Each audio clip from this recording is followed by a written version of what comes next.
बोलता है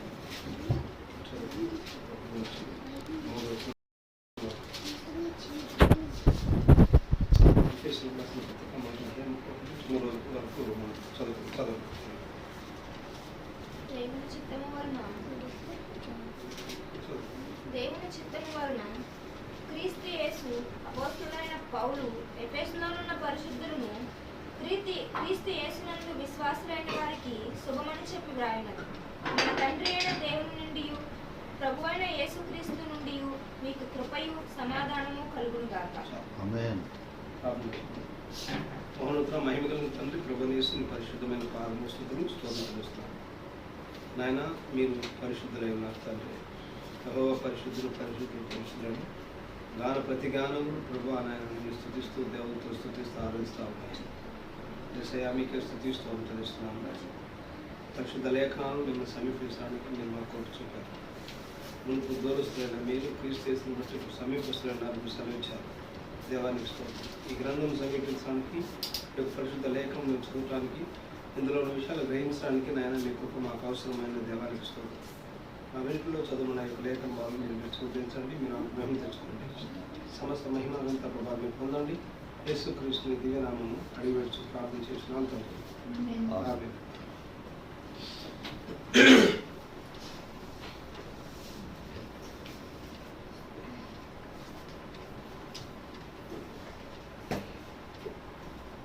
ప్రభువైన యేసుక్రీస్తు నామమునకు మహిమ ఘనత ప్రభావం కలుగును. హల్లెలూయా. ఎఫెసీయులకు రాసిన పత్రిక ధ్యానం చేసుకుంటున్నాం. ఎఫెసీయులకు రాసిన పత్రిక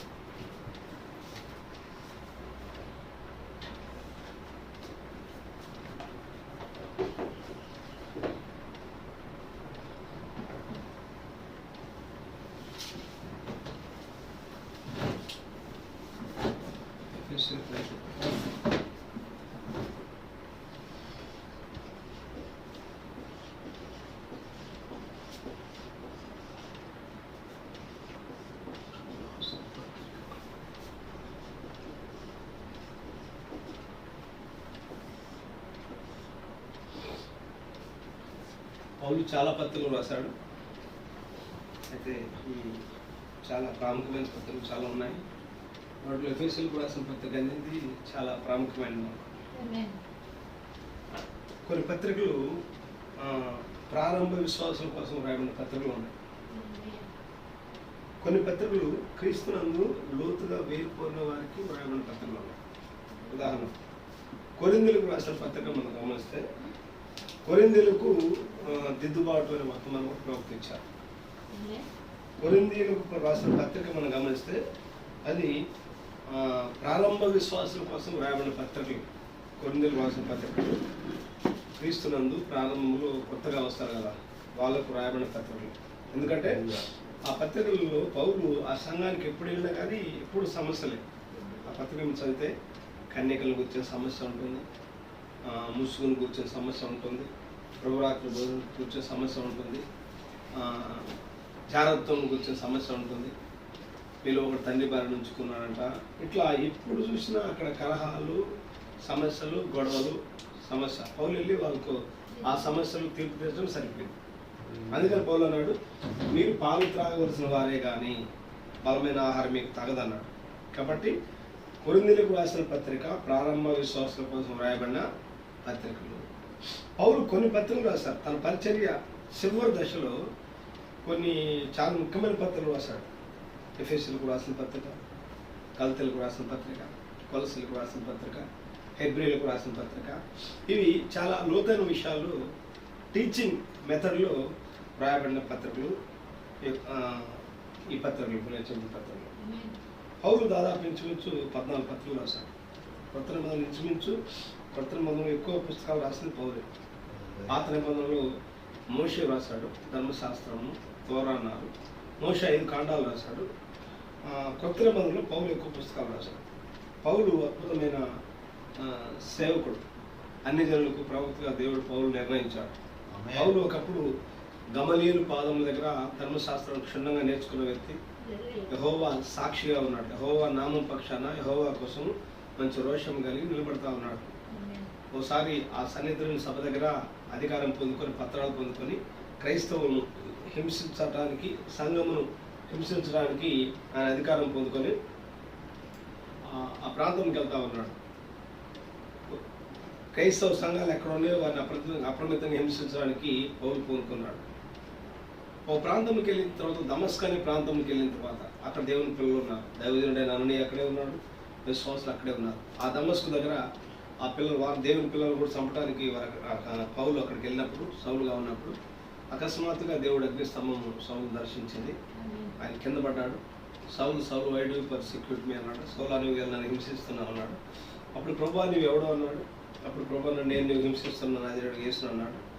నేనేం చేయాలి ప్రభా అంటే నువ్వు లేచి పట్టణంలోనికి వెళ్ళన్నాడు. అప్పుడు ఆ పట్టణంలోనికి వెళ్ళిన తర్వాత అన్నయ్య అనే సేవకుడు పౌలుతో మాట్లాడాడు. పౌల సహోదర దృష్టి పొందుము, నేను మార్గ మధ్యలో దర్శించింది ఎవరో తెలుసా, మన పితరుల దేవుడని యెహోవా అన్నాడు. మన పితరుల దేవుడు అన్నాడు. మన పితరుల దేవుడు తన చిత్తం తెలుసుకునేటకును, ఆయన నోటి మాట వినటకును, ఆయన చూచుటకు నేను నియమించున్నాడు అన్నాడు.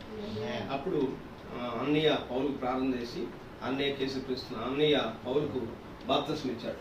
అప్పుడు సౌలు పౌలుగా మార్చబడ్డాడు. యెహోవా సాక్షి ఏమయ్యాడంటే యేసుక్రీస్తు సాక్షిగా మార్చబడ్డాడు. అప్పటి నుంచి పౌలు అక్కడికి వెళ్ళాడు, అరేబియా అరణ్యంలోకి వెళ్ళాడు. అక్కడ 14 సంవత్సరాలు ఉన్నాడు. మళ్ళీ సమాజంలోకి వచ్చేసి యేసయ్య క్రీస్తుని ప్రకటించడం ప్రారంభించాడు. హల్లెలూయా. పౌలు ప్రభు కొరకు, సువార్త కొరకు అప్రమితంగా దెబ్బలు తిన్నాడు, పట్టుబడ్డాడు. గోడ పగిలిపోయి గోడ పగిలిపోవడం, ఒకటి తక్కువ 40 దెబ్బలు 5 సార్లు తిన్నాడు. ఆయన చావు బ్రతుకు మధ్యలో అట్లా కొట్టేసి పడేశారు. అంతా ప్రభు కొరకు. ఎందుకంటే ప్రభు చెప్పాడు, నా నామం నిమిత్తము రాజులు ఎదుగుతాను, అధికారులు ఎదుగుతాను, ఇతడు నా నామం కోసం ఎన్ని శ్రమలు భరించాలో నేను చూపిస్తాను అన్నాడు. కాబట్టి ప్రభు అన్ని విధాలుగా పౌలు నల్లగొట్టాడు. నలిగిపోయిన తర్వాత పౌలు చాలా పత్రికలు రాశాడు. వాటిలో చెరసాల్లో ఉండి రాసిన పత్రిక ఎఫెసీయులకు రాసిన పత్రిక. రోమన్ చెరసాల్లో ఉండి ఎఫెసీయులకు పౌలు రాశాడు ఈ పత్రిక. ఎఫెసు పట్టణం పౌలు ఎక్కడ కనుగొన్నాడంటే అపోస్తలుల కార్యం 19వ అధ్యాయం మనకు కనిపిస్తూ ఉంటుంది. పౌలు తన స్వార్థ దండయాత్రలు అపోల్లో కొరింథీలో ఉన్నప్పుడు 19వ అధ్యాయం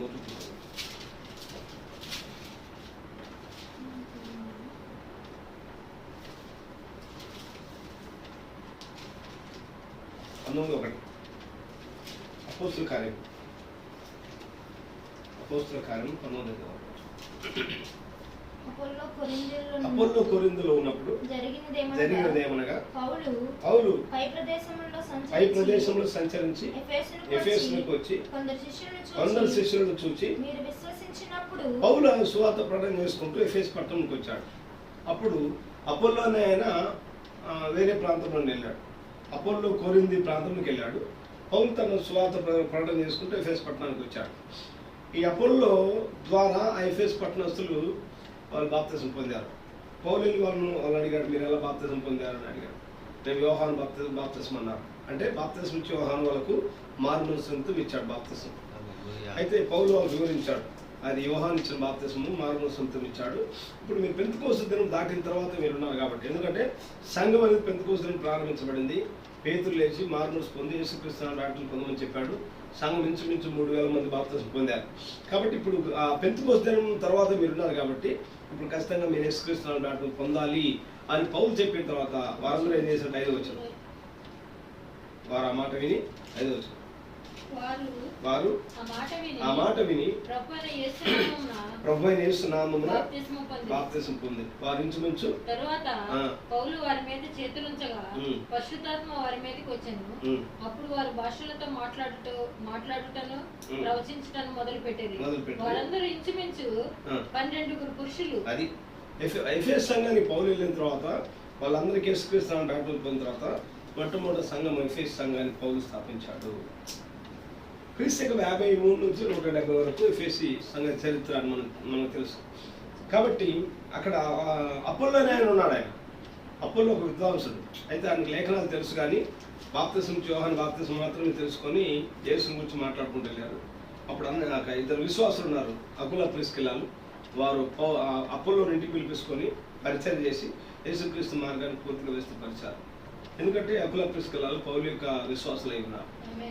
తర్వాత పౌలు ఎఫెసులోనికి వచ్చి ఎఫెసు సంఘాన్ని ప్రారంభించి అక్కడ వాళ్ళు బాప్తిస్మం ఇచ్చి ఎఫెసు సంఘాన్ని ప్రారంభించాడు మొట్టమొదట. కాబట్టి ఎఫెసు సంఘ విశ్వాసులందరూ పౌలు పరిచర్య అడుగుదారులో నడిచే వ్యక్తి. ఒకసారి పౌలు శ్రమల్లో ఉన్నప్పుడు చెరసాలలో ఉన్నాడు. పౌలు రోమన్ చెరసాలలో ఉన్నాడు సువార్త నిమిత్తం. ఆ చెరసాలలో ఉండి ఈ యొక్క ఎఫెసు సంఘం మీద పౌలుకు ప్రేమ కలిగి ఉత్తరపూర్వకం రాశాడు, ఉత్తరం రాశాడు. మీరు బైబిల్లో క్రొత్త నిబంధనలో గమనిస్తే క్రొత్త నిబంధనలో మొట్టమొదటి వ్రాయబడిన పుస్తకం ఏంటంటే మార్కు సువార్త. క్రొత్త నిబంధనలో అయితే బైబిల్ సిస్టంలో మొట్టమొదటి మత్తయి మార్కు అట్లా రాసి పెట్టారు, కానీ మొట్టమొదటి వ్రాయబడిన గ్రంథం ఏంటంటే క్రొత్త నిబంధనలో మార్కు సువార్త వ్రాయబడింది. తర్వాత పౌలు రాసిన పత్రికల్లో కొంతమంది స్కాలర్స్ ఏమన్నంటే ఎఫెసీయులకు రాసిన పత్రిక మొట్టమొదటి రాయబడింది అన్నారు. తర్వాత మొదటి దశలకు రాసిన పత్రిక వ్రాయబడిందని కొంతమంది అన్నారు. ఏది ఏమైనా పౌలు ఈ పత్రికలో చాలా అద్భుతమైన విషయాలు రాశాడు. ఈ యొక్క ఎఫెసు పత్రికలు దాదాపు 155 వచనాలు ఉన్నాయి. 155 వచనాలు.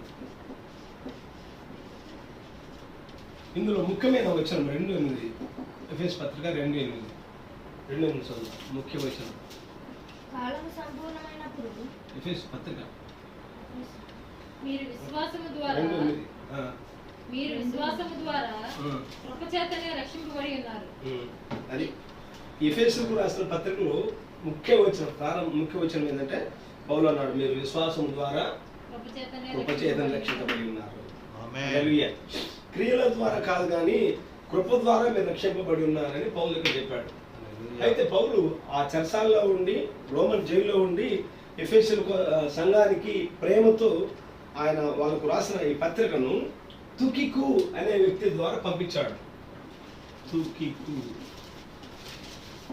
పౌలు యొక్క విశ్వాసం, వీళ్ళందరూ పౌలు యొక్క శిష్యులు, పౌలు పరిచయం రక్షించబడింది.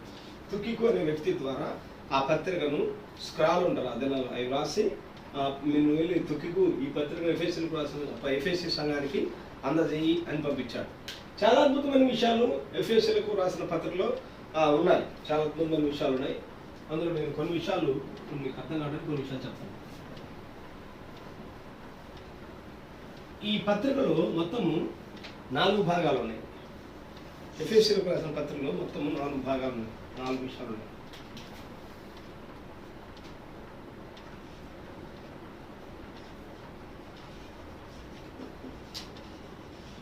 మొత్తం 6 అధ్యాయాలు ఉన్నాయి. ఈ 6 అధ్యాయాలు 155 వచనాలు ఉన్నాయి. ఇందులో 4 విషయాలు ఉన్నాయి ఈ పత్రికలో. ఒకటి శుభములు. పౌలు ఆ సంఘానికి శుభములు తెలియజేస్తా ఉన్నాడు. మొదటి అధ్యాయం 1 నుంచి 3 వచనాలు చదువు.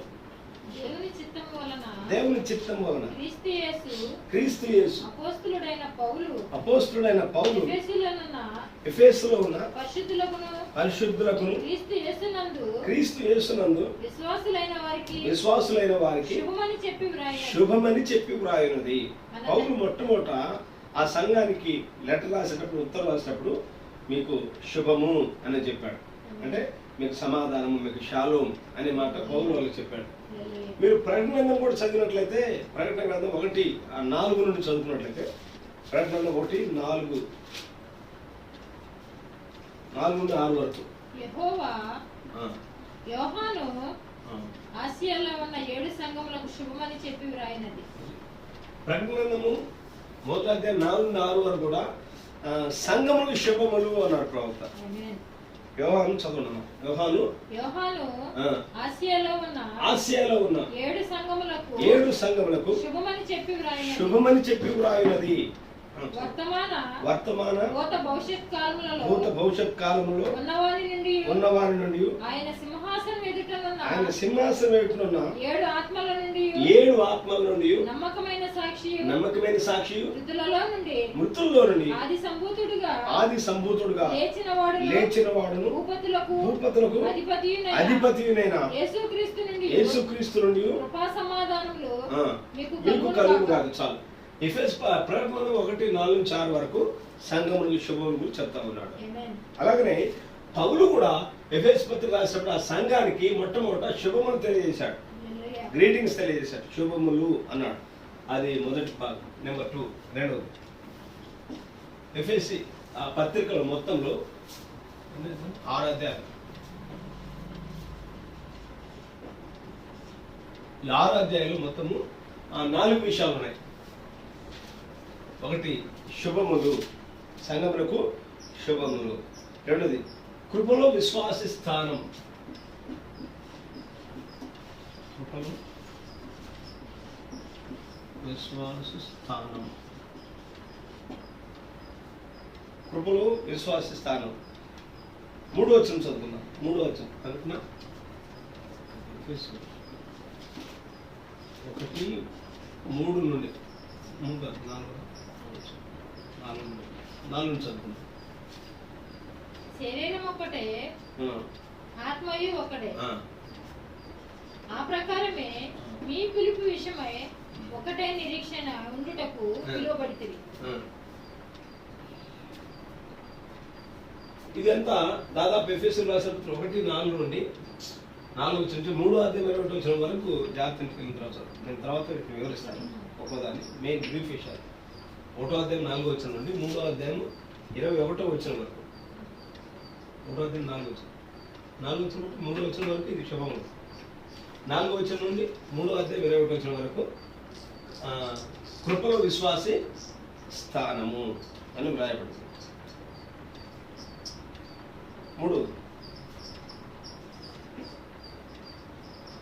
మూడోది విషయం చదువు. క్రీస్తులో విశ్వాసి నడక.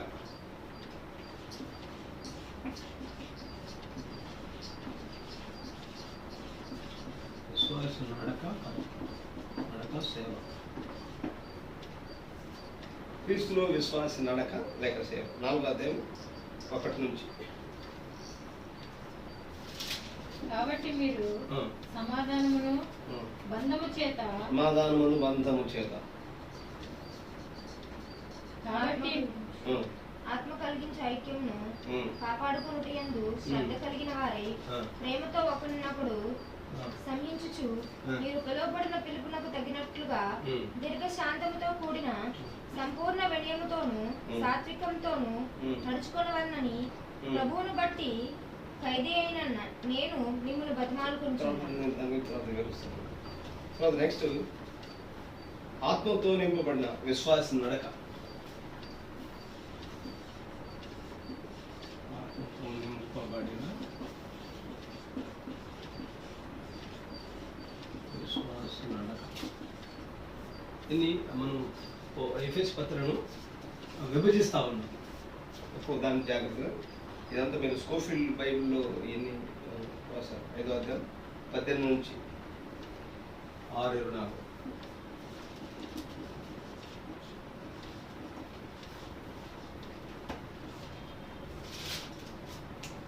నేను చెప్పే విషయాలన్నీ స్కోఫీల్డ్ అనే బైబిల్. ఈ బైబిల్లో అన్ని క్లియర్గా డీటెయిల్గా ఉన్నాయి. ఇది ప్రవక్త బ్రహ్మం గారు అది చదువుకున్న బైబిల్. ఆయన ఉపయోగించిన బైబిల్ ఇది. స్కోఫీల్డ్ అనే బైబిల్. బ్రహ్మం గారు దాన్ని వాడిన బైబిల్. ఆ బైబిల్ నాకు కావాలని తెప్పించుకున్నాను. ఈ బైబిల్ బ్రహ్మం గారు స్కోఫీల్డ్ అనే బైబిల్, బ్రహ్మం గారు వాడిన బైబిల్. అందులో నుండి ఈ ఎఫెస్ పత్రికను క్లియర్గా కూలంకుషంగా వివరించబడి ఒక్కో పార్ట్ను మనం చదువుకున్నాం. అయితే 4 భాగాలు ఉన్నాయి ఇందులో. ఎఫెస్ పత్రికలో 4 భాగాలు ఉన్నాయి.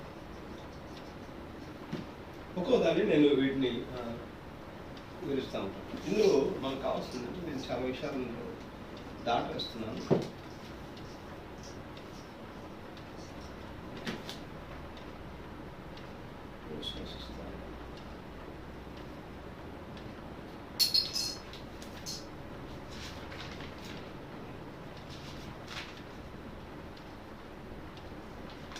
నాలుగో దాని గురించి మనం కొన్ని విషయాలు ధ్యానించాం. విశ్వాసిస్తాను. ఆత్మీయమైన విశ్వాస నడక అనే అందులో చాలా విషయాలు ఉన్నాయి.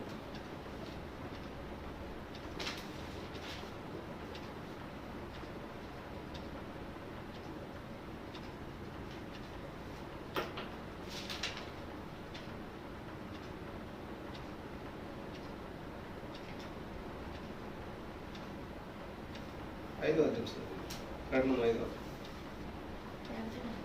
అదే ఎఫెసు 5వ అధ్యాయం.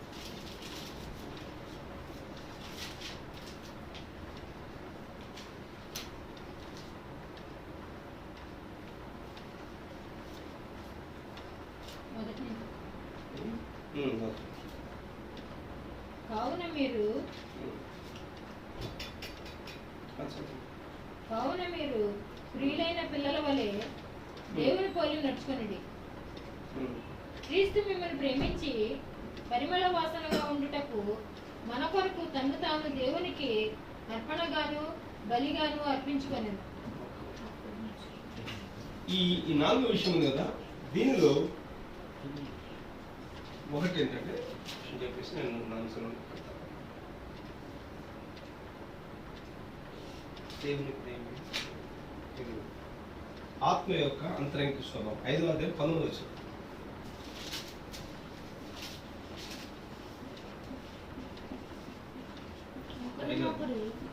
కీర్తనలతోను సంగీతములతోను ఆత్మ సంబంధమైన పాటలతోను హెచ్చరించుచు నీ హృదయంలో ప్రభుని గురించి పాడుచు కీర్తించుచు మన ప్రభువైన యేసుక్రీస్తు పేరట సమస్తమును గురించి తండ్రి అయిన దేవునికి ఎల్లప్పుడూ కృతజ్ఞాస్తుతులు చెల్లించుచు క్రీస్తు నందలి భయముతోను ఒకరినొకడు లోబడి ఉండుడి. స్త్రీలారా, ఒక్క నిమిషం, ఇదేంటంటే ఆత్మ యొక్క inner life of the spirit filled with believer, ఆత్మ యొక్క అంతరంగిక స్వభావం గురించి రాసింది. నెక్స్ట్ నెంబర్ 2 ఇదేంటంటే రెండవది బి పార్ట్ బి చెప్పేసి కొన్ని విషయాలు వివరిస్తాను. ఆత్మ వివాహ ఆత్మతో నింపబడిన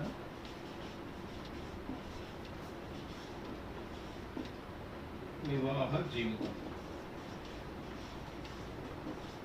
ఇప్పుడు 5వ అధ్యాయం 20 నుంచి 23.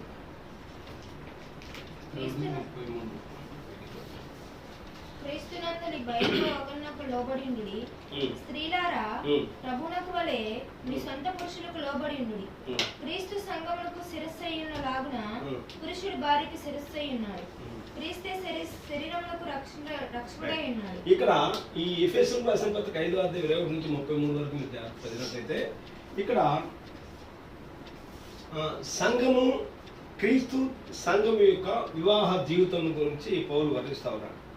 భార్య భర్తలు వివాహమైన తర్వాత ఏ విధంగా వాళ్ళు ఏకమవుతా ఉన్నారో, ఒకటవుతా ఉన్నారో, అలాగే ఇక్కడ క్రీస్తు సంఘము ఆత్మ సంబంధంగా వారు ఏ విధంగా ఉంటున్నారో పౌలు రాశాడు. ఇక్కడ అద్భుతంగా ఆత్మతో నింపండి వివాహ జీవితం గురించి రాసుకుంటూ వచ్చాడు. అటు మరి ఏదైనా చదువు కింద వచ్చింది. రక్షకుడై ఉన్నాడు. సంఘము క్రీస్తునకు లోబడినట్లుగా భార్యలు కూడా ప్రతి విషయంలోనూ పురుషులారా ప్రేమించుడి. ముందు భార్య భర్తలు ఎలా ప్రేమించాలని చెప్పుకుంటూ క్రీస్తుకు సంఘముల గురించి మాట్లాడుతా ఉన్నాడు పౌలు ఇక్కడ. అటువలే క్రీస్తు కూడా సంఘమును ప్రేమించి అది కలంకమైనను ముడతైనను అట్టిది మరి ఏదైనా లేక పరిశుద్ధమైనది గాను నిర్దోషమైనది గాను మహిమగల సంఘము గాను ఆయన తన ఎదుట దాన్ని నిలవబెట్టుకోవాలని వాక్యముతో ఉదక స్నానము చేత దాన్ని పవిత్రపరిచి పరిశుద్ధ పరుషులకై దాని కొరకు తను తాను అప్పగించుకొనెను. చాలు. ఇక్కడ క్రీస్తు తన సంఘముల గురించి వివాహ జీవితం గురించి పౌలు స్పష్టంగా రాశాడు. ఒకసారి నేను ఇందులోకి వెళ్ళే ముందు మత్తయి సువార్త 25వ అధ్యాయం, మత్తయి సువార్త 25వ అధ్యాయం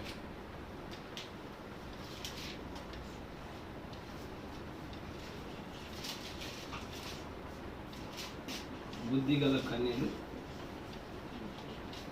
బుద్ధి లేని కన్యలు 25 మొత్తం నుంచి. పరలోక రాజ్యము తమ దివిటీలు పట్టుకొని పెళ్లి కుమారుని ఎదుర్కొనుటకు బయలుదేరిన 10 మంది కన్యకలను పోలి ఉన్నది. మత్తయి సువార్త 24వ అధ్యాయంలో యేసు రాకడను గురించిన విషయాలు చెప్పుకుంటూ వచ్చారు. ప్రభు చెప్పాడు కదా, అందులో ఆయన 7 ముద్రల గురించి చెప్పుకుంటూ వచ్చాడు. మత్తయి సువార్త 24వ అధ్యాయంలో 7 ముద్రలు ఉన్నాయి. మత్తయి సువార్త 13వ అధ్యాయంలో 7 సంఘకాల గురించి ఉంటాయి. అంటే 7 ఉపమానాలు 7 సంఘకాలు అయ్యాయి. 24వ అధ్యాయంలో 7 ముద్రల గురించి రాబడ్డాయి. 6 ముద్రల గురించి చెప్పుకుంటూ వచ్చాడు మత్తయి సువార్త 24వ అధ్యాయంలో. 7వ ముద్ర దగ్గరకు వచ్చాక ఆయన ఉపమాన రీతిగా మాట్లాడుకుంటూ వచ్చాడు. అదేంటంటే 22:32 వచ్చింది, 24:32 అంజూరు చెట్టుని గురించిన ఉపమానము. అట్లా 7 ఉపమానాలు చెప్పుకుంటూ వచ్చాడు. 7వ ముద్ర విషయము అంటే 7వ ముద్ర ప్రభు రాకడా, దాని గురించి 7 ఉపమానాలు ప్రభు చెప్పుకుంటూ వచ్చాడు ప్రభు. అందులో ఒకటి ఏంటంటే బుద్ధి గల కన్యకలు, బుద్ధి లేని కన్యకలు. ఇది ప్రభు యొక్క రాకడ సంబంధించిన విషయం. దీన్ని నేను ఎందుకు ఈ యొక్క ఆత్మతో నింపడి వివాహ జీవితానికి ముడియాలనుకుంటున్నా అంటే ఇది మీకు చివరిలో అర్థమవుతా ఉంటుంది. దీన్ని నేను ముడేస్తా ఉన్నా జాగ్రత్త. ఇక బుద్ధి కలిగిన కన్యకలు, బుద్ధి లేని కన్యకలు ఇద్దరు వివాహంలోకి వెళ్ళారు, అంతే కదా. తమ డ్యూటీలు తీసుకొని వెళ్ళారు. ప్రభుని ఎదుర్కోవడానికి ఇద్దరు వెళ్ళారు. అక్కడికి ఇద్దరు డ్యూటీలు సిద్ధపరచుకొని అక్కడికి వెళ్ళారు. అయితే అక్కడ ఏం రాబడిందంటే పెళ్లి కుమారుడు ఆలస్యం చేయగా, పెళ్లి కుమారుడు ఆలస్యం చేయగా వారందరూ కునికి నిద్రించుచుండిరి. పెళ్లి కుమారుడు ఆలస్యం చేయగా, ఆలస్యం చేశాడు. పెళ్లి కుమారుడు ఆలస్యం చేయగా, ఈ మాట రాస్తున్నాడు. ఆలస్యం చేయగా దానికి ఆ కారణం ఉంది. ఆలస్యం చేయడానికి కారణం ఉంది. పెళ్లి కుమారుడు ఆలస్యం చేయడానికి కారణం ఉన్నది. పెళ్లి కుమారుడు ఆలస్యం చేయగా అర్ధరాత్రి వేళ చదువుతారు. ఇక్కడ బుద్ధి కలిగిన కన్యకలు దివిటీలు పట్టుకుని వెళ్ళారు, బుద్ధి లేని కన్యకలు కూడా దివిటీలు పట్టుకుని వెళ్ళారు. ఆ దివిటీలు అంటే ఏంటంటే ఉద్యోగమై ఉన్నది. ప్రతి కాలంలో ఉద్యోగాలు కలిగి ఉన్నారు. బుద్ధి కలిగిన కన్యకలు కలిగి ఉన్నారు, బుద్ధి లేని కన్యకలు కూడా ఉద్యోగం కలిగి ఉన్నారు ప్రారంభంలో. ఉదాహరణ, ఎప్పుడైతే పెంతెకోస్తు ఉద్యమ జ్వాలలు రగిలాయో అమెరికాలో అజూసా వీధులు 1906 నుంచి 9 వరకు ఉద్యోగ జ్వాలలు రగిలాయి కదా, 19వ శతాబ్దంలో. అప్పుడు ఎప్పుడైతే పెంతెకోస్తు వాళ్ళకి ఉద్యోగ జ్వాలలు రగిలాయి అమెరికాలో, అక్కడ నుంచి ఒక్కొక్క సంఘము లూథరన్స్ కూడా వాళ్ళకు ఉద్యోగం వచ్చింది. మార్టిన్ లూథర్ రోమన్ కథోలిక్ బయటకు వచ్చాడు. తర్వాత బ్యాప్టిస్ట్ కూడా వాళ్ళకు ఉద్యోగం వచ్చింది. ఆ కాలంలో ఉన్న సంఘ నాయకులు వాక్యం కోసం నిలబడ్డారు కాబట్టి ఆ కాలంలో వాళ్ళు ఉద్యోగింపబడ్డారు. అయితే మధ్య తర్వాత ఏమైందంటే సంఘాలు చల్లారిపోయినాయి, ఉద్యోగాలు ఆరిపోయినాయి, దివిటీలు ఆరిపోయినాయి. వాళ్ళ ఉద్యోగం అయిపోయింది, దివిటీలు ఆరిపోయినాయి. ఇద్దరికి ఉద్యోగాలు ఆగిపోయినాయి. బుద్ధి కలిగిన కన్యకలకు, బుద్ధి లేని కన్యకలకు ఇద్దరికి దివిటీలు ఆరిపోయినాయి, ఉద్యోగాలు పోయినాయి. అయితే ఇప్పుడు చివరి దినాల్లో మరొక ఉద్యమం ఈ చివరి దినాల్లో ఉన్నది. ఆ ఉద్యమం ఏంటంటే ప్రవక్త వర్తమానం అయింది. ప్రవక్త వర్తమానమే ప్రపంచానికి దేవుడు తీసుకొచ్చిన ఉద్యమం. ఆ ఉద్యమం కోసం ఈ బుద్ధి కలిగిన కన్యకలు వారు వెలిగించుకున్నారు దీపాలు. ఎందుకంటే వీరితో పాటు కొంత నూనె తీసుకెళ్లారు. బుద్ధి కలిగిన కన్యకలు వీరికి నూనె మిగిలింది కానీ వీళ్ళకి నూనె లేదు. ఎందుకంటే వీళ్ళు సిద్ధంలో నూనె అయిపోయిన తర్వాత వీళ్ళు చీరలు అడుగుతా ఉన్నారు, మాకు కూడా కొంచెము నూనె ఇవ్వమని. మామూలుగా ఏ విధంగా ఉప్పు ఏమో పప్పు ఏమో సిద్ధపడి పక్కింటి వాళ్ళు అట్లా అడుగుతూ ఉంటారు. ఈ వీళ్ళు ఏంటంటే నూనె అయిపోయింది, ఉద్యోగం అయిపోయింది వాళ్ళకు. వీళ్ళ దగ్గరకు వచ్చేసి మాకు కొంచెం నూనె ఇవ్వమన్నారు. కానీ వీళ్ళేమంటున్నారు, అసలు మీకు మాకు సావదన్నారు. ఒకప్పుడు ఉన్నప్పుడు ఏమి ఇచ్చాం పుస్తకాలు వర్తమానాలు, ఇప్పుడు లేవు, ఇవ్వటానికి కూడా లేవు. ఇది మీకు మాకు సరిపోదు, కరెక్ట్ మాకు మాత్రమే సరిపోయింది. ఇంతకుముందులాగా పుస్తకాలు గొట్లు జనాలకు ఇచ్చే అంత లేదు. ఎందుకంటే టైం అయిపోయింది, ఉద్యోగాలు కూడా అయిపోయినాయి. వాళ్ళకి ఇవ్వడానికి కూడా లేదు, వాళ్ళ మెసేజ్ ఇవ్వడానికి కూడా లేదు. ఒకప్పుడు ప్రకటించబడింది, దాన్ని నిర్లక్ష్యం చేశారు, త్రోసేశారు, వాళ్ళు కోల్పోయారు కృపను. వారేమయ్యారంటే మళ్ళీ ఎక్కడ నూనె దొరుకుద్దామని వారు వెళ్ళారు. ఇదంతా పెళ్లి కుమారుడు ఆలస్యం చేయగా మధ్యలో జరిగిన కార్యాలు. వీళ్ళు ఆ నూనె కొనుక్కోవడానికి వెళ్ళారు. వాళ్ళు అటు వెళ్ళగానే పెళ్లి కుమారుడు వచ్చాడు. ఆ పెళ్లి కుమారుడు వచ్చినప్పుడు ఎవరన్నారు, బుద్ధి కలిగిన కన్యకలు సిద్ధపడిన వారు రావడం. సిద్ధపడిన వారు ఎవరు? బుద్ధి కలిగిన కన్యకలు. వీళ్ళకి ఆల్రెడీ ఆయిల్ ఉంది, నూనె ఉంది. అంటే ఈ కడవ దినాలు 20వ శతాబ్దంలో దేవుడు ప్రభుత్వ వర్తమానం ద్వారా గొప్ప ప్రపంచాన్ని కదిలించే ఉద్యమం తీసుకొచ్చాడు. ఆ ఉద్యమాన్ని వీళ్ళు పొందుకున్నారు, ఆ ఆయిల్ పొందుకున్నారు, ఆ వర్తమానాన్ని పొందుకున్నారు. నూనె అంటే పరిశుద్ధాత్మ ద్వారా ఇవ్వబడి యొక్క ఈ కడవ కాల వర్తమానము వీళ్ళు గట్టిగా పట్టుకున్నారు. హల్లెలూయా. ఇప్పుడు నేను కొన్ని విషయాలు మీకు అర్థం కావడం చెప్తాను. యూదుల యొక్క వివాహ జీవితం ఎలా ఉంటుందంటే, యూదుల యొక్క మనలాగా ఉన్నది. ఇశ్రాయేల్ యూదులు వివాహాలు చేసుకోవాలంటే ఒక యవనస్తుడు ఒక అమ్మాయిని ఇష్టపడడానికి పెళ్లి చేసుకోవడానికి ఇష్టపడిన తర్వాత వాళ్ళిద్దరు అప్పుడు ఏం చేయాలంటే ఆ యవనస్తుడు స్వయంగా డైరెక్ట్గా ఆ అమ్మాయి ఎవరైతే ఉన్నారో ఆ అమ్మాయి తండ్రి దగ్గరికి వెళ్ళాలి. తండ్రి దగ్గరికి వెళ్ళి చెప్పాలి డైరెక్ట్గా, సార్ నేను మీ అమ్మాయిని ఇష్టపడుతున్నాను, నేను మీ అమ్మాయిని వివాహం చేసుకోవాలనుకుంటున్నాను, నేను మీ అమ్మాయిని కష్టపడి బ్రతికిస్తాను సార్, నేను డ్యూటీ చేస్తాను, లేకపోతే ఏది అయినా కానీ మీ అమ్మాయిని బ్రతికిస్తాను అని ఆ తండ్రితో ఒప్పందం చేసుకొని కాంట్రాక్ట్ సైన్ అనేది ఉంటుంది. వాళ్ళ ఒప్పంద పత్రం మీద సంతకం పెట్టాలి. ఏమనిస్తుంది మనకేమో పెళ్ళి అయిన తర్వాత సంతకాలు పెడతారు కానీ పెళ్లి కొడుకు పెళ్లి కూతురు. కానీ వాళ్ళు ఏం చేశారంటే అబ్బాయి యవనస్తులు తండ్రి దగ్గరికి వెళ్ళి ఒప్పంద సంతకం పెట్టాలి, కాంట్రాక్ట్ సైన్ అనమాట. అంటే నేను మీ అమ్మాయికి ఏం జరిగింది నాది పూచి, మీ అమ్మాయిని జాగ్రత్త నేను చూసుకుంటాను సార్, మీ అమ్మాయిని నేను రాత్రిములు కష్టపడాను నేను చేస్తాను సార్. ఈ పని ఎవరు చేశారు తెలుసా? ఇది స్వయం డైరెక్ట్గా ప్రవక్త బ్రహ్మ గారు కూడా చేశాడు. ఆయన మొట్టమొదట బ్యాప్టిస్ట్ సంఘానికి వెళ్ళాడు ప్రభువు నమ్ముకున్న తర్వాత. అప్పుడు ఇంకా పెళ్లి కలదు. బ్యాప్టిస్ట్ సంఘానికి వెళ్ళిన తర్వాత అక్కడ ఒక యవనస్తులను చూశాడు ఆయన. ఆ యవనస్తులను పరిచయం అయింది ఆయనకు. అప్పుడు ఇంకా పెళ్లి కలదు. ఆ పరిచయం అయిన తర్వాత ఆయన ఏం చేశారంటే ఆయన అమ్మాయికి ఆ సిస్టర్కు లెటర్ రాశాడు, ఒక ప్రేమ లేఖ రాశాడు. ఎట్లా నేను నిన్ను ఇష్టపడాలనుకుంటున్నాను, నేను మ్యారేజ్ చేసుకోవాలనుకుంటున్నాను అని ఆ లెటర్ రాసి భయపడుతున్న అమ్మాయికి ఇచ్చాడు. లెటర్ రాసి పోస్ట్ వేశాడు. అది వాళ్ళ నాన్న చూస్తాడేమో భయపడ్డాడు. కానీ మొత్తానికి ఆమెకు అందింది, రెండం గారి యొక్క భార్య ఆమెకు అందింది. అది చూసుకున్నాడు, చదువుకునేదేమనుకున్నాడు. భయంతో మళ్ళీ మీటింగ్ అయిన తర్వాత చర్చ అయిన తర్వాత ఇద్దరు నడుచుకుంటూ వస్తున్నారు. లెటర్ ఆమె చదివారు అని అడిగారు రెండం గారు. చదివాను.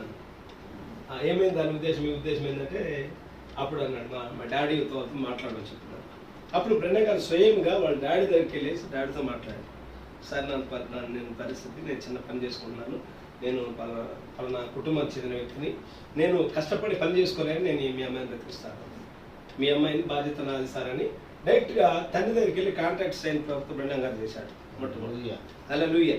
ఆ తర్వాత కాంట్రాక్ట్ సైన్ చేశాడు. ఆ కాంట్రాక్ట్ సైన్ చేయడం ఏంటంటే ప్రకటన 5వ అధ్యాయంలో దేవుడు కుడి చేతిలో గ్రంథం ఉంది కదా, చాలాసార్లు విన్నాం కదా మనం. ఆ గ్రంథమును గొర్రెపిల్ల వెళ్ళి ఆ గ్రంథం తీసుకున్నది. ప్రకటన 5వ అధ్యాయం 10వ వచనం.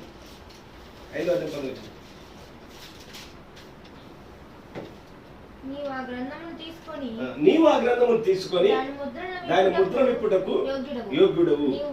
నీవు వధింపబడిన వాడవై నీ రక్తం ఇచ్చి ప్రతి వంశంలోను ఆయా భాషలు మాట్లాడు వారిలోను ప్రతి ప్రజలోను ప్రతి జనములోను దేవుని కొరకు మనుషులను కొని మా దేవునికి వారిని ఒక రాజ్యముగాను మమ్మల్ని ఒక రాజ్యముగాను యాజకులుగా చేసి.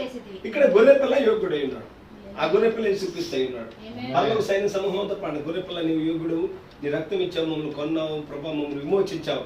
పరలోక సైన్య సమూహంతో నా గాన ప్రతిగానంతో పాడారు. 4 జీవులు 23 పెద్దలు అందరూ ఆయన స్తుతిస్తూ పాడారు. కాబట్టి అక్కడ యోగుడు ఎవరంటే ప్రభు అయిన యేసుక్రీస్తు. ఆయన గ్రంథం తీసుకున్నట్టు అర్థం ఏంటంటే గ్రంథంలో ఉన్న వారి కోసం ఆయన కాంట్రాక్ట్ సైన్ చేశాడు. ఆయన గ్రంథంలో ఉన్న వారి కోసం ఆయన సంతకం చేశాడు.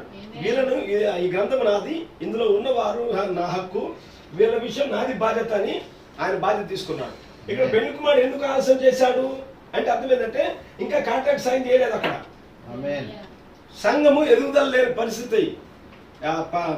పరమగీతంలో రాబడింది, మాకు చిన్న చెల్లెలు కాదు, దానికి ఇంకా వయసు రాలేదు, వివాహ సంబంధించిన దాని విషయం ఏం చేయాలి.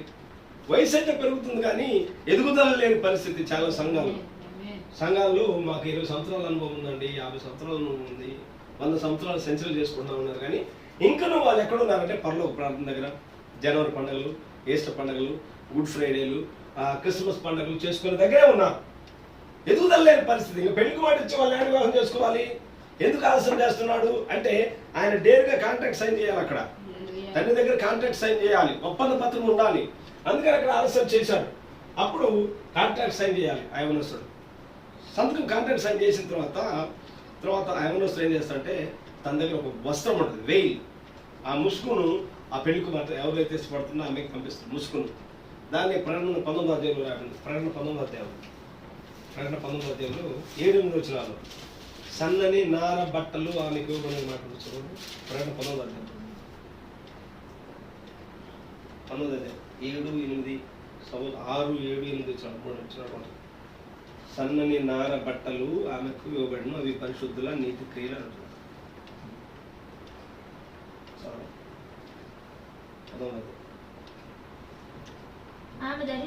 ఆమె ధరించుకొనుటకు ప్రకాశములను నిర్మలమునైన సన్నపు నార బట్టలు ఆమెకి ఇయ్యబడును, అవి పరిశుద్ధుల నీతి క్రియలు. హల్లెలూయా. ఇప్పుడు పెళ్లి కుమారుడు ఎవరైతే ఉన్నారో ఆయన కాంట్రాక్ట్ సైన్ చేసిన తర్వాత పెళ్లి కుమార్తెకు వస్త్రం పంపిస్తూ ఉంటాడు. అది పరిశుద్ధుల సన్నని నార బట్టలు ఆమెకు ఇవ్వబడును. పెళ్లి కుమార్తెకు అవి ఇస్తాడు. అంటే ఒక వేలు, ఒక ముసుగును ఇస్తాడు అనమాట. ఆ ముసుగును ఆమె ధరించుకోవాలి. అది ఎక్కడిచ్చాడు ప్రభు? ఆ సన్ననాన్న బట్టలు పంపించిన వరుడెవరు? ప్రభు యేసుక్రీస్తు. ఆ వస్త్రాన్ని ఎప్పుడు పంపించాడు ఆయన అంటే ప్రకటన 10వ అధ్యాయంలో పంపించాడు. ప్రకటన 10వ అధ్యాయంలో ప్రకటన 10 బలిష్ఠుడైన దూత దిగివచ్చుడు చూచితిని. ఆయన మేఘము ధరించుకొనిండెను. ఆయన శిరస్సు మీద వర్షపు ధనుసుండెను. ఆయన ముఖము ఆయన పాదములు అగ్నిస్తంభం వల్లే ఉండెను. ఆయన చేతులు ఒక చిన్న పుస్తకం ఉండెను. ఆయన తన కుడి పాదమును సముద్రం మీదను. ఇక్కడ ప్రకటన 10వ అధ్యాయంలో బలిష్ఠుడు దూత దిగి వస్తా ఉన్నాడు. ఆయన ఒక మేఘమును ధరించుకొని వస్తా ఉన్నాడు. అంటే ఆ మేఘమే ముసుగుగా ధరించుకొని వస్తున్నాడు. అయితే కేవలము శిరస్సు మాత్రమే దిగొచ్చిందా పరలోకం నుండి? ఆయన పాదం కుడి పాదం సముద్రం మీదను ఎడమ పాదం భూమి మీద మోపినట్టే కేవలం శిరస్సు మాత్రమే కాదు, ఆయన బాడీ మొత్తం దిగొచ్చింది భూమి. అంతే కదా? పాదం కుడి పాదం సముద్రం మీద ఎడమ పాదం భూమి మీద మోపినట్టే బాడీ మొత్తం దిగొచ్చింది కదా. ఆ శిరస్సు క్రీస్తు అయి ఉన్నాడు, శరీరము వధువు అయి ఉంది.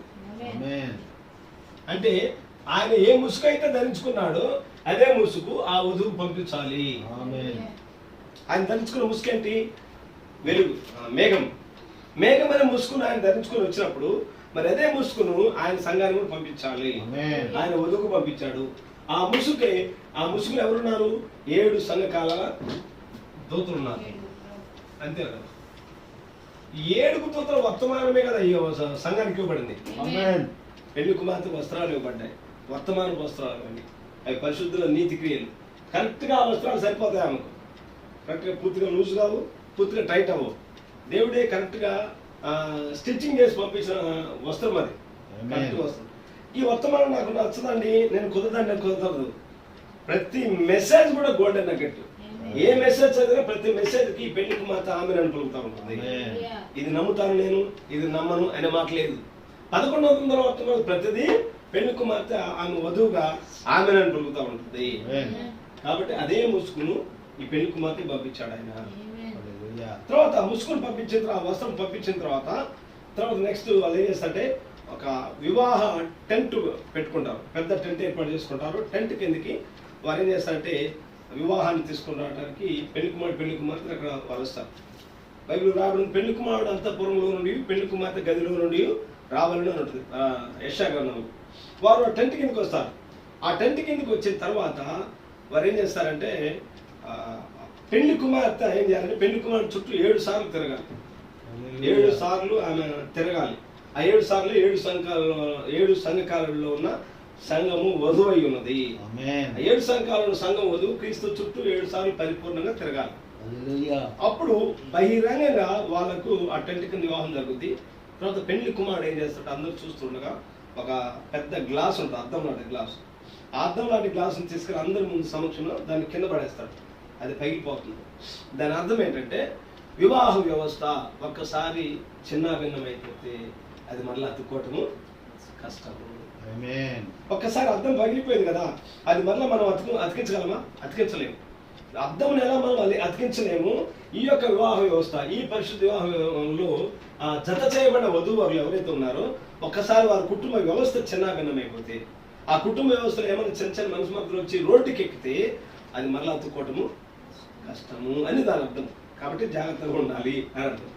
ఆ తర్వాత నెక్స్ట్ వారికి ఒక ప్రైవేట్ గది ఉంటుంది. ఆ ప్రైవేట్ గదిలో వారు ఏకమైన తర్వాత ముందు ఒక వ్యక్తి ఉంటాడు, వాళ్ళ ఫ్రెండ్, వారిద్దరు ఏకమై ఉన్నారని ప్రకటన చేస్తారు. పెళ్లి అనేది గుర్తు. అప్పుడు భర్త యొక్క విత్తనాన్ని ధరించుకున్న తర్వాత పరిపూర్ణంగా ఆ పెళ్లి కుమారుని ఇంటికి స్వాస్థ్యము అని దాని అర్థమై ఉంది. ఆ పెళ్లి కుమారుని ఇంట్లో ఆమె ఒక రాణిగా అప్పుడు ఉంటుంది. ఆ తర్వాత చివరిన ఫైనల్ గా పెళ్లి విందు జరుగుతున్నది. పెళ్లి విందు వివాహమైన తర్వాత లాస్ట్ లో జరుగుతుంది. యూదులు పెళ్లి విందు తర్వాత జరుగుతూ ఉంటుంది.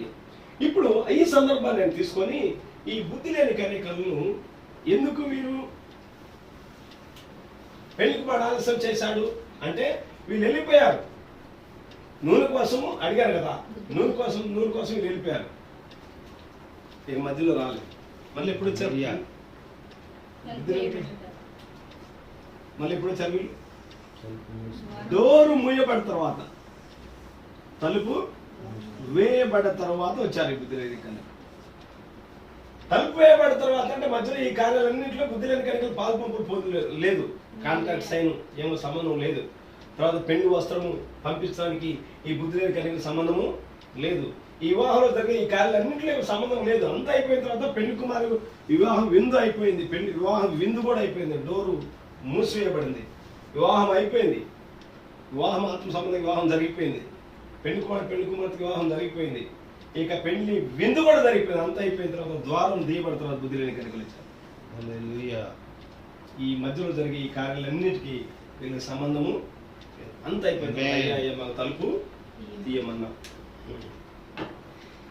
ప్రవక్త నాడు నోవాహు దినాలు గురించి మాట్లాడుకుంటూ, నోవాహు దినాలు ప్రజలు ఎప్పుడు వచ్చారంటే తలుపు వేయబడి ద్వారం వేయబడిన తర్వాత, తలుపు వేయబడిన తర్వాత వచ్చారు. ఈనాడు కూడా క్రైస్తవ ప్రపంచం సంఘాలు స్వాతంత్ర ప్రకటన చేసుకుంటున్నాయి, యేసుక్రీస్తు దేవుడిని బోధిస్తా ఉన్నారు, సంఘాలు నడిపిస్తా ఉన్నారు. అయితే ద్వారం వేయబడిన తర్వాత నోవాహు దినాలు ఎలా చేశారో అలా ఇప్పుడు చేస్తున్నారు. ఇప్పుడు కూడా అంతే జరుగుతా ఉంది. వాస్తవం ద్వారం వేయబడిన తర్వాత వస్తే ప్రయోజనం లేదు. పెళ్లి విందు దగ్గరికి, పెళ్లి విందులో పాలు పంపులు లేవు, గొర్రెపల్లి పెళ్లి విందుకు బుద్ధి లేని కన్యక సంబంధమే లేదు. కాబట్టి ఎఫెసీయులకు రాసిన పత్రికలో చాలా అద్భుతమైన విషయాలు ఉన్నాయి. ఇది ఎవరికి రాబడిందంటే క్రీస్తునందు విశ్వాసుల కోసం రాబడే పత్రిక. ఇప్పుడు ఎఫెస్ పత్రిక ఒకటి చదువుకున్నాం. ఎఫెస్ పత్రిక దేవుని చిత్తము వలన క్రీస్తు యేసు అపోస్తలుడైన పౌలు ఎఫెసులో ఉన్న పరిశుద్ధులకు క్రీస్తు యేసునందు విశ్వాసులైన వారికి శుభమని చెప్పి వ్రాయినది. అది ఈ పత్రిక ఎవరి కొరకు రాయబడిందంటే క్రీస్తు యేసునందు ఉన్న వారికి రాయబడిన పత్రిక. ఆమేన్. అంటే ఇద్దరు వ్యక్తులు ఉన్నారు, వెలుపల వారు, లోపల వారు. ఆమేన్. లోపల వారు ఎవరంటే ఎవరైతే క్రీస్తులో ఉన్నారో వారు లోపల వారు. వెలుపల వారు అంటే క్రీస్తు సంబంధం లేని వారు, బుద్ధి లేని కన్యకలు. ఇది క్రీస్తునందున వారి కొరకు, బుద్ధి లేని కన్యకలకు మాత్రమే వ్రాయబడిన పత్రిక అయి ఉన్నది. క్రీస్తునందున వారికి వ్రాయబడిన పత్రిక అయి ఉన్నది.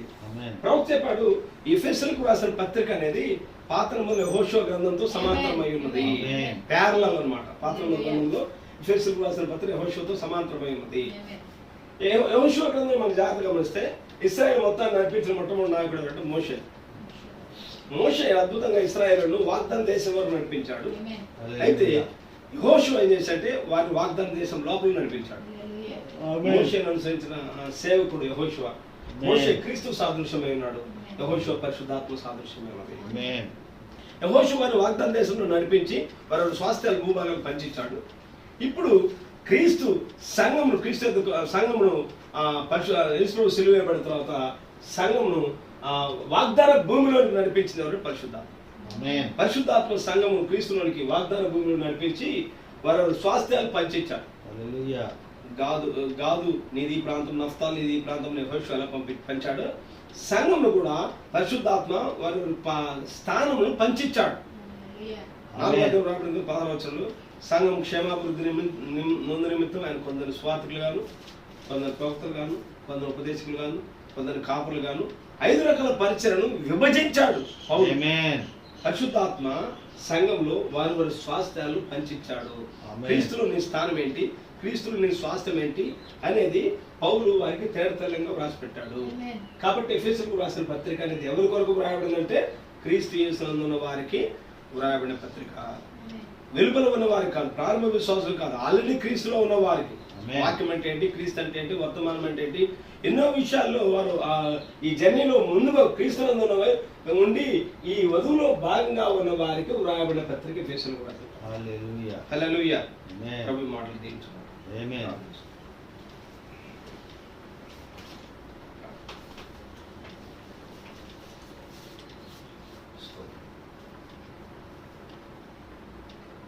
ఫేస్బుక్ రాసింది అది మనం చదవండి. ఇంకా తర్వాత కొన్ని విషయాలు రాబట్టాయి.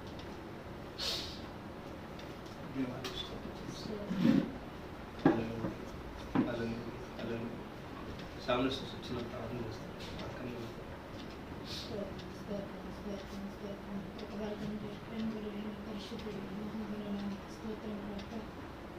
దేవానికి వందనములు. ఈ జన్మను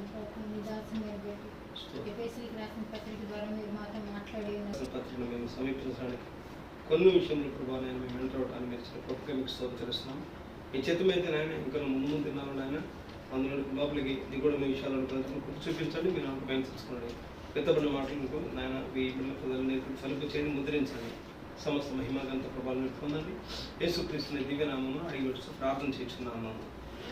ఆమేన్.